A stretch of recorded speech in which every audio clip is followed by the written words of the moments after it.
নমস্কার বন্ধুরা, সুভদ্রাদির কিচেনে আপনাদের সকলকে আন্তরিক সাদর আমন্ত্রণ। এই অসহ্য গরমে সবাই একেবারে আমরা হাঁসফাঁস করছি, আর এই সময় যতটা সম্ভব আমরা নানাভাবে বিভিন্ন জলীয় পদার্থ খাওয়ার চেষ্টা করছি, তার মধ্যে শরবত তো অন্যতমই।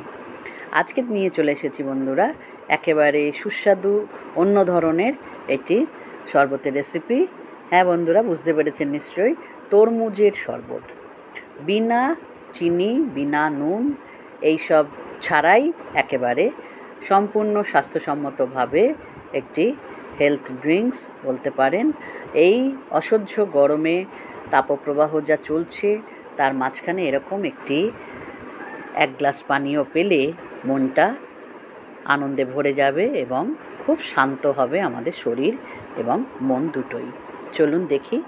প্রথমেই একটু বেশি করেই করব বলে দুটো তরমুজ একসঙ্গে আনা হয়েছিল। তো দুটো তরমুজকে কর্তামশাই দেখুন ভালো করে ধুয়ে টুয়ে একেবারে কেটে দিচ্ছেন। হ্যাঁ, উনি যদি এই হেল্পটা না করে দিতেন তাহলে একটু আমার করতে অসুবিধাই হতো। তো মোটামুটি বসে বসে ওইগুলো কেটে দিয়ে তারপর টুকরো টুকরো করে নিয়েছেন ছোট ছোট করে। এবার এখন যে কয়েকটা দানা দেখতে পাচ্ছেন সেইগুলোকে কিন্তু আবার বসে বসে একটু ওই টুথপিক যেগুলো রয়েছে সেইগুলো দিয়ে হাত দিয়ে পরিষ্কার করে নিয়েছে।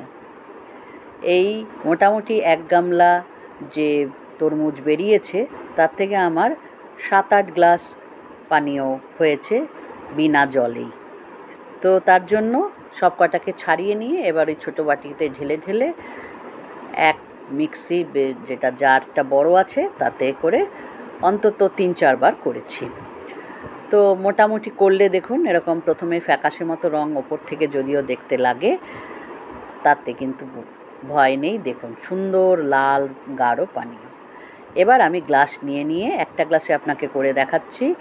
3টে করে আইস কিউব দিয়েছি আর 1 গ্লাস পুরো সম্পূর্ণ বিনা জলে, অন্য কোনো কিছু ছাড়া, চিনি ছাড়া, নুন ছাড়া দিয়ে দিলাম শুধু সামান্য একটু লেবুর রস, আর দিয়ে দেবো একটুখানি চাট মশলা। আর কিচ্ছু কিন্তু এতে দেইনি আমি, চিনিও নয়, নুনও নয়। যাদের সুগার আছে, যাদের নানা রকম সমস্যা আছে, মিষ্টি খেতে পারবেন না, তাদের জন্য কিন্তু এই রকম একটা গরমের সময় সুন্দর লাল টুকটুকে তরমুজের শরবত দারুণ মন জয় করে নেবে। ডেকোরেশনের জন্য একটা লেবু সাইড দিয়ে সাজিয়ে দিলাম। দেখুন বন্ধুরা, খুব সহজেই হয়ে গেল। এইভাবে কিন্তু আপনারা করেই নিতে পারেন যে কোনো সময়।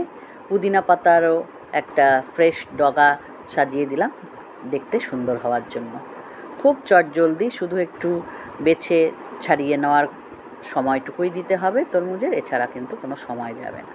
ভালো লাগলে বন্ধুরা অবশ্যই চ্যানেলটিকে সাবস্ক্রাইব করবেন। আপনারা সাবস্ক্রাইব না করলে আমরা কি করে এগোবো বলুন? আপনাদের জন্যই তো আমাদের এই চ্যানেলে আসা এবং প্রয়াস। ভালো থাকবেন বন্ধুরা, ধন্যবাদ।